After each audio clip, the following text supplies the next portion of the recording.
ఓబద్య గ్రంథము 1వ అధ్యాయము. ఓబద్యాకు కలిగిన దర్శనము. ఏదోమును గురించి ప్రభువగు యెహోవా సెలవిచ్చినది. యెహోవా యొద్ద నుండి వచ్చిన సమాచారము మాకు వినబడెను.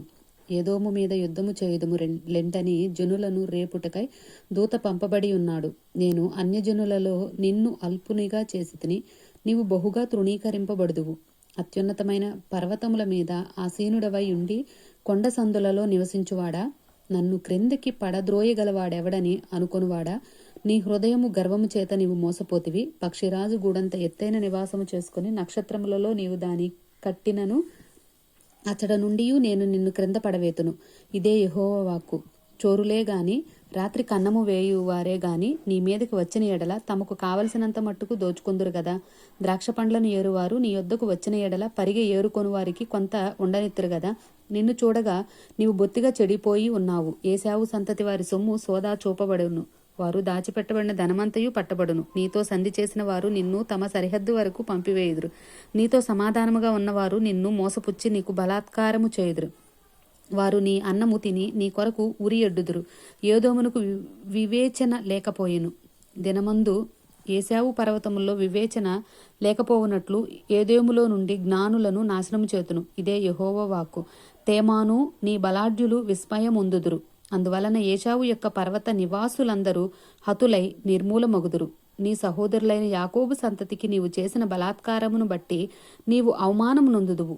ఇక ఎన్నటికి నీ లేకుండా నీవు నిర్మూలమగుదువు. నీవు పగవాడివై నిలిచిన దినమందు, పరదేశులు వారి ఆస్తిని పట్టుకొని పోయిన దినమందు, అన్యులు వారి గుమ్మములోనికి చొరబడి యెరూషలేము మీద చీట్లు వేసిన దినమందు నీవును వారితో కలిసి కొంటివి గదా. నీ సహోదరిని శ్రమానుభవ దినము చూచి నీవు ఆనందమొందతగదు. యూదావారి నాశన దినమున వారి స్థితిని చూచి నీవు సంతోషింపతగదు.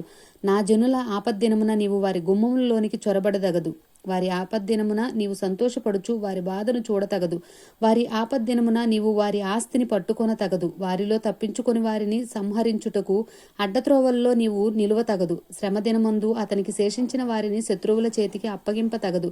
యెహోవా దినము అన్యజనులందరి మీదకి వచ్చుచున్నది. అప్పుడు నీవు చేసినట్టే నీకును చేయబడును. నీవు చేసినదే నీ నెత్తి మీదకి వచ్చును. మీరు నా పరిశుద్ధమైన కొండ మీద త్రాగినట్లు అన్యజనులందరూ నిత్యము త్రాగుదురు. తాము ఇక ఎన్నడూను ఉండని వారైనట్లు వారేమియు మిగులకుండా త్రాగుదురు. అయితే సియోను కొండ ప్రతిష్ఠితమగును. తప్పించుకొనిన వారు దాని మీద నివసింతురు. యాకోబు సంతతి వారు తమ స్వాస్థ్యములను స్వతంత్రించుకొందురు. మరియు యాకోబు సంతతి వారు అగ్నియు, ఏసేపు సంతతి వారు మంటయు అగుదురు. ఏశావు సంతతి వారు వారికి కొయ్యకాలుగా ఉందురు. ఏశావు సంతతి వారిలో ఎవడునూ తప్పించుకొనకుండా ఏసేపు సంతతి వారు వారిలో నుండి వారిని కాల్చుదురు. యెహోవా మాట ఇచ్చి ఉన్నాడు. దక్షిణ దిక్కున నివసించువారు ఏశావు యొక్క పర్వతమును స్వతంత్రించుకొందురు. మైదానమందుండు వారు ఫిలిస్తీన్ల దేశమును స్వతంత్రించుకొందురు. మరియు ఎఫ్రాయిమీయుల భూములను, సోమ్రోనుకు చేరిన పొలమును వారు స్వతంత్రించుకొందురు. బెన్యామీయులు గిలాదు దేశమును స్వతంత్రించుకొందురు. మరియు ఇశ్రాయేళ్ల దండు అనగా వారిలో చెరపట్టబడిన వారు సారేపతు వరకు కనానీల దేశమును స్వతంత్రించుకొందురు.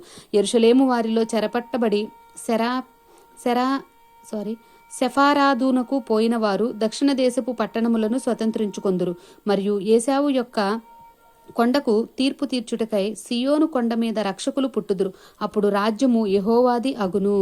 ఆమేన్.